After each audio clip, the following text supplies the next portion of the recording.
already introduced Imam Dr. Shamsi Ali. So we will have Dr. Ali as the next speaker. Yeah, if you don't mind, Sister Minister Jerusalem. Yeah. So Dr. Ali is well known as a moderate face of Islam and has been awarded largely for his tireless efforts in building understanding and cooperation between people of religions. Brother,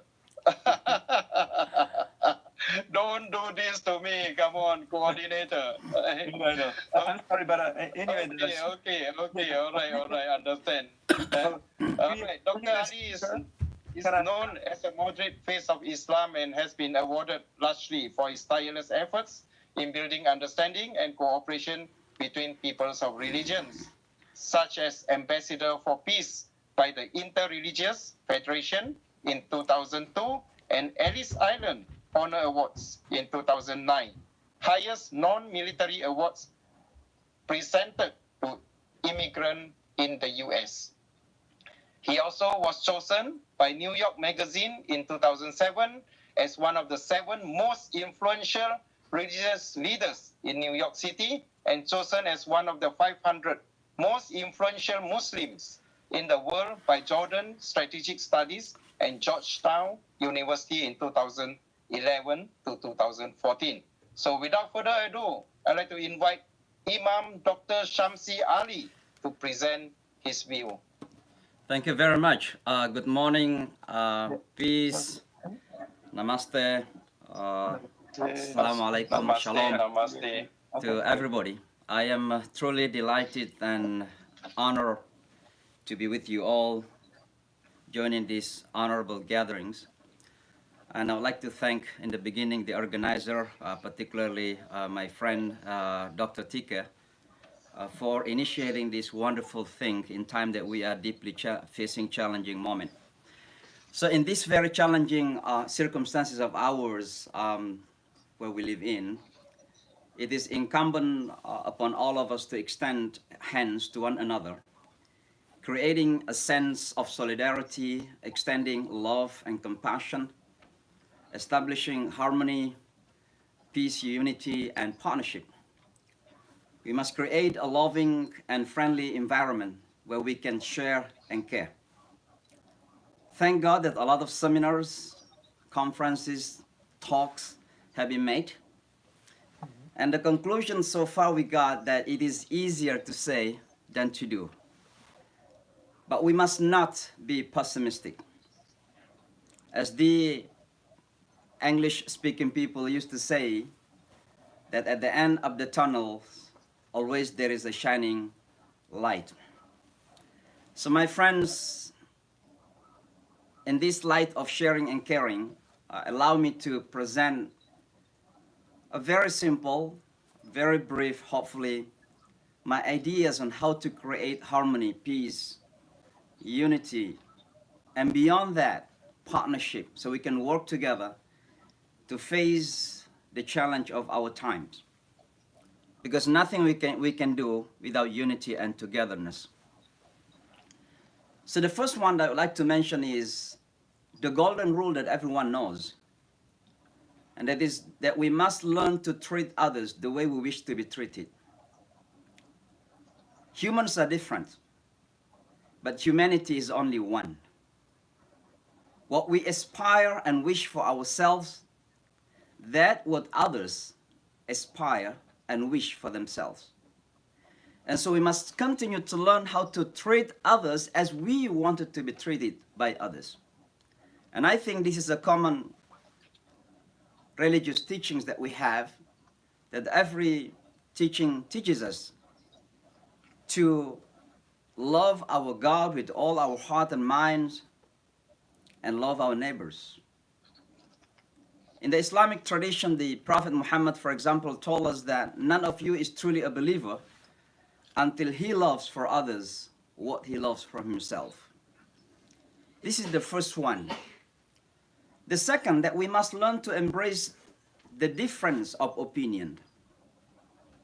Here we must embrace diversity. One of the basic character of ours as human beings is curiosity. So we tend to exercise our minds, and hence it produces different opinions. In the Islamic tradition, the difference of opinions is in fact encouraged because it gives us alternatives, different ways, different doors to exit from any problem we are facing in life. If you are stuck in this door, you can still have some other doors. So alternatives, diversity is always something desirable by anyone.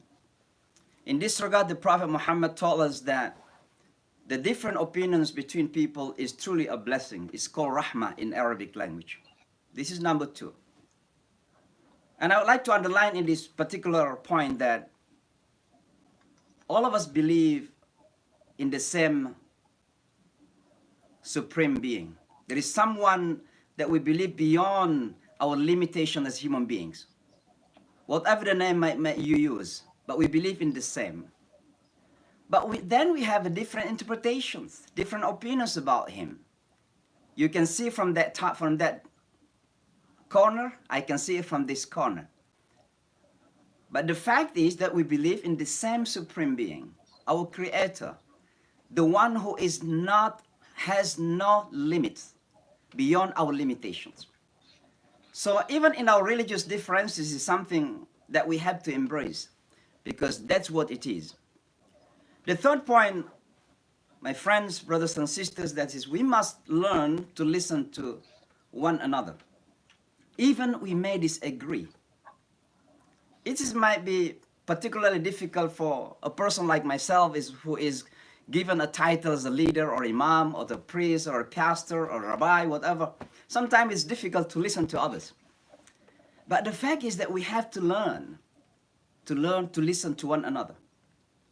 There is a tradition particularly among the Abrahamic faiths, Jewish, Christians, and Muslims, that when Abraham wanted to sacrifice his son, he came to him.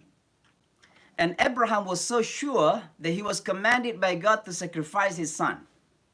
And our Christians and Jewish friends believe it the way we believe it.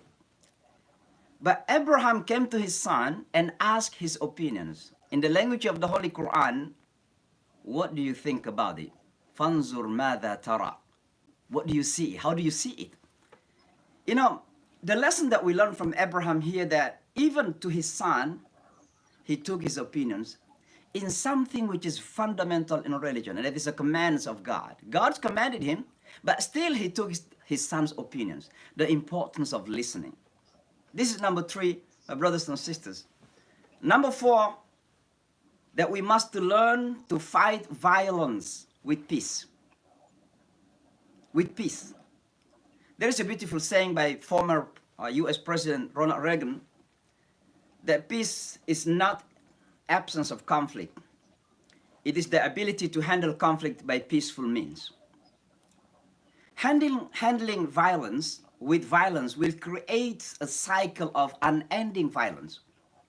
So we must be brave and courageous enough to face violent tendencies that we have in our society with peace. And that is very, very important. The Quran basically teaches us, and I'd like to quote 2 verses here. Number 1, it says, nor can goodness and evil be equal. Repel evil with what is better. Then will be between whom and thee was hatred become, as it was thy friend and intimate. And I hope you understand this. Number 2, the Quran also says, and the servants of God, the gracious, are those who walk in the earth with humility. And when the ignorant address them, they say, peace, salam. That is the way we handle violent tendencies in our community. It must be with peace. Because when we handle violence with violent way, then it creates a cycle of unending violence. Number 5, brothers and sisters, do not give a chance to extremism in our society, be it religious or political. Extremism is not only religious extremism, but for those who live in America, in the past few days, we see how political extremism have brought tremendous destructions in the community. The Prophet Muhammad said and told the Muslims, be careful of being extreme. Verily, extremism brings to self-destruction. This is number 5. Number 6, do not put people into one box. There is a saying says, the key to survival of liberty in our modern world is the embrace of multiple identities. One thing for sure is that human identity is fluid, my friends. Identity can and does change, taking many new forms and means of personal expression as we are learning languages, cultures, or we are integrating into new society, just immigrants in America, for example. So we must not everyone in the same box. We have to acknowledge the existence of differences. Number 7, avoid stereotype. Take people for the individuals who they are. Avoid misconceptions. Avoid toxic narratives. And get to know the person instead. You know, Guruji here, who is also joining us, you know, he's from India, he's in America, he's a Hindu, he's a yogi. But you know what? I know him personally. So I know how kind he is, how good he is. If I just know him with stereotypical minds, I will say, you know, he is, you know, I may have different thinking about him, but I got to know him who he is. So get to learn about everyone individually. Avoid stereotypical minds about anyone, because no one is wanted to be judged, particularly by the outsiders. Number 8, stand for others.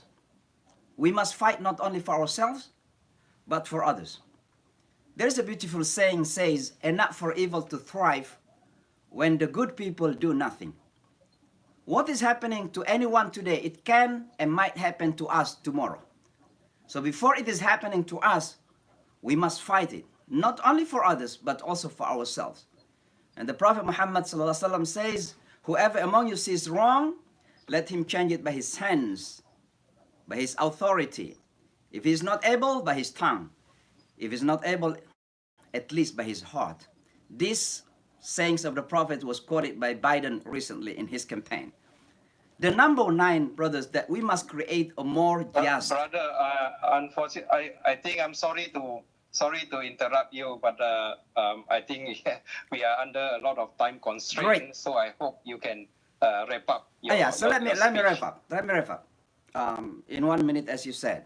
So this is the last one, that we have to create a more just and fair world, because it is difficult to enforce peace when we see oppressions and unjust treatment of others.